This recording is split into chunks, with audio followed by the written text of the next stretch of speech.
Busy weekend. 2 meets, 2 days. How is that going to work for you guys?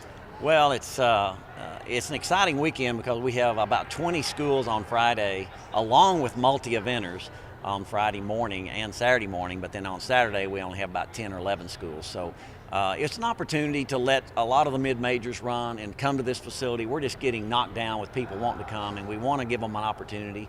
And it's a world championship year, so we have several pros coming for indoors, and they want to qualify. And so I just want to be friendly, but also take care of us. How are the 2 meets different from Friday to Saturday? Well, the first on Friday night is more of a Division II and a little bit more of an NAIA and that type thing, or maybe more for our developmental kids that are going to run. And then on Saturday is typically almost solely a Division I and pro. So a lot tougher meet on Saturday. Any former pros that the Red Raider fans should be looking for? Well, Bradley Adkins will definitely high jump. We're bringing Chula Vista, the Olympic Training Center, is bringing several high jumpers, long jumpers, and their whole field event crew to come to this meet. Of course, Trey will get to jump against them, and it ought to be a tremendous high jump. A couple of Olympians are on that group that's coming in, so could be exciting. You've already broken a bunch of school records and long-standing records in this new facility. Is it everything you've wanted it to be? Well, this facility, this track is, I think, the fastest track that we've ever run on. And I think once our kids get in shape by about that February 2nd, February 9th, you're going to see just times go a lot faster. But no, it's a tremendous facility. Everyone that's come in, some of them have said this is their favorite one they've been at. And I know if it's not their favorite, it's near the favorite. Coach, 3 straight weeks, 4 straight meets.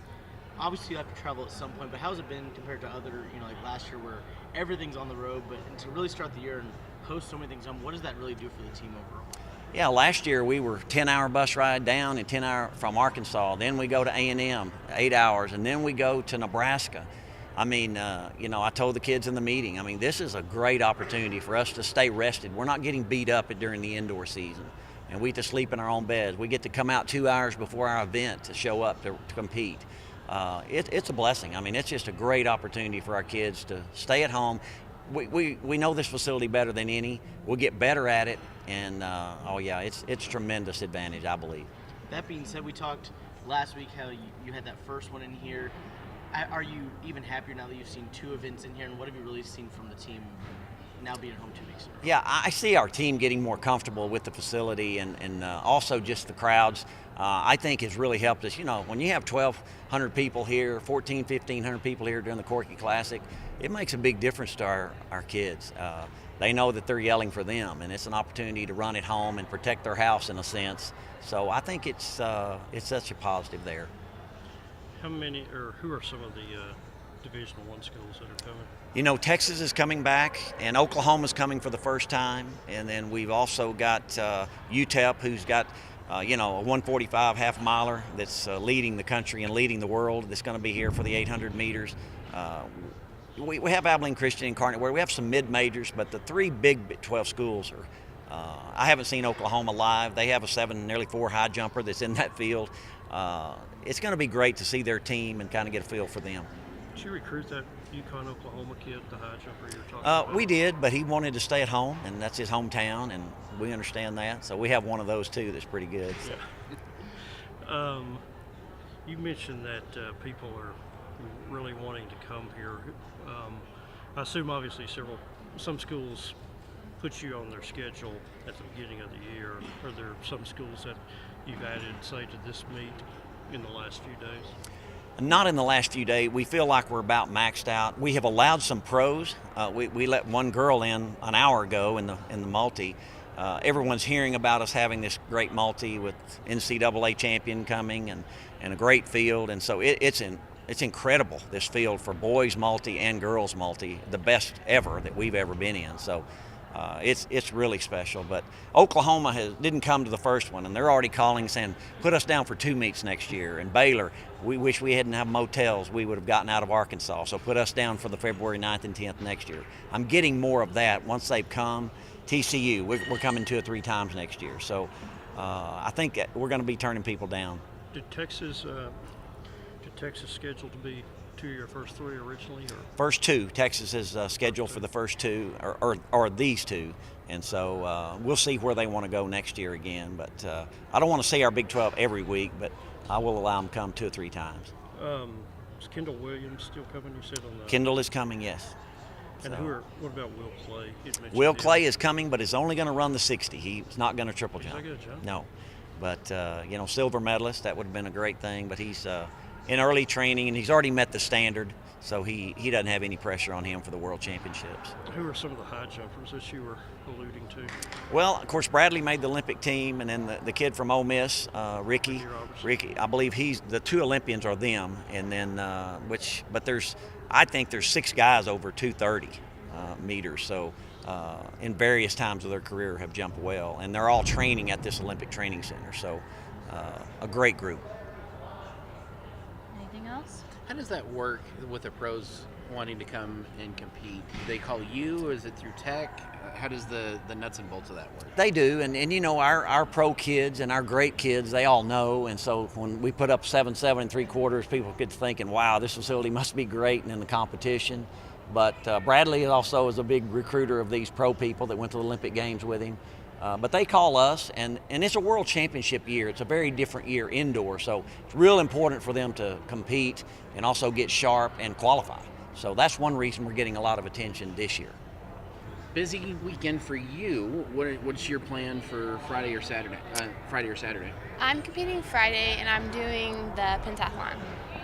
And for people that don't know what the pentathlon is, we all do, okay? But for those that don't, what's hard about it? What do you look forward to about it? All of the kind of nuts and bolts of it.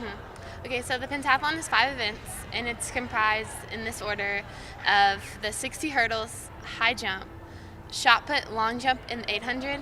And I would say the hardest part is, so you have a 30-minute break in between each.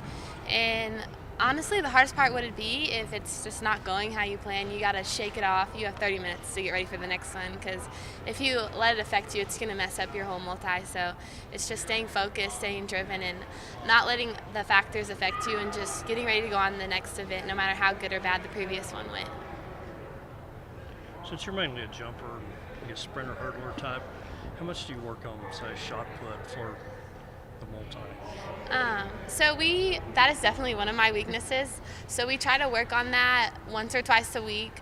But since the jumps and the sprints are just so much points, we try to stay as sharp as we can in those and max out those points.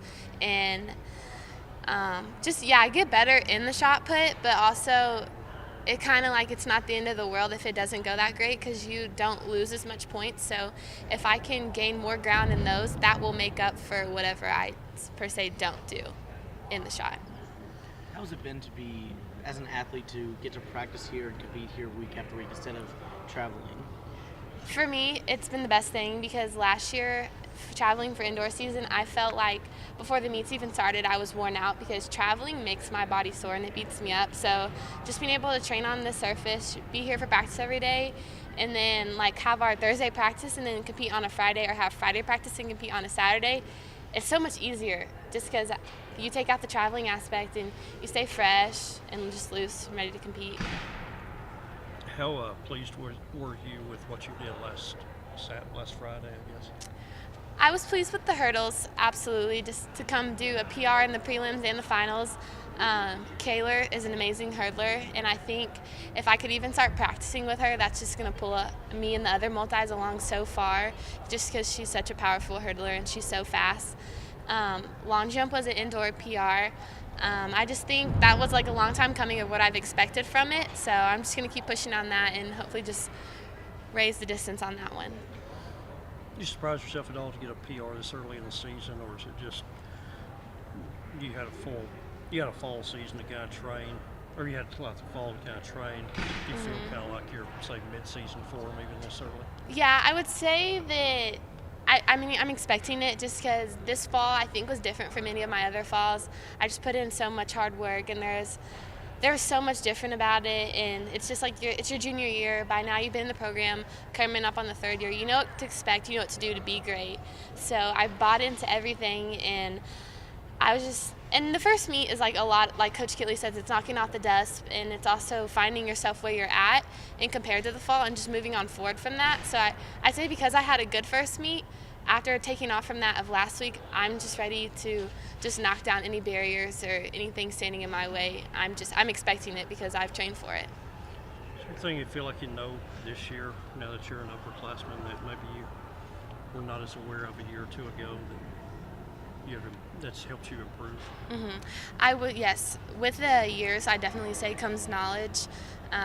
It just comes preparation, and I'd say the hardest aspect of it is not even getting your body ready. It's just the mentality, especially as a multi. There's so much to go into it, and you just have to stay level-headed, because if you're not level-headed, it doesn't matter how beast of an athlete you are, it will mess you up, and your performance is going to be so much lower than what you even average just because you're getting in your own head.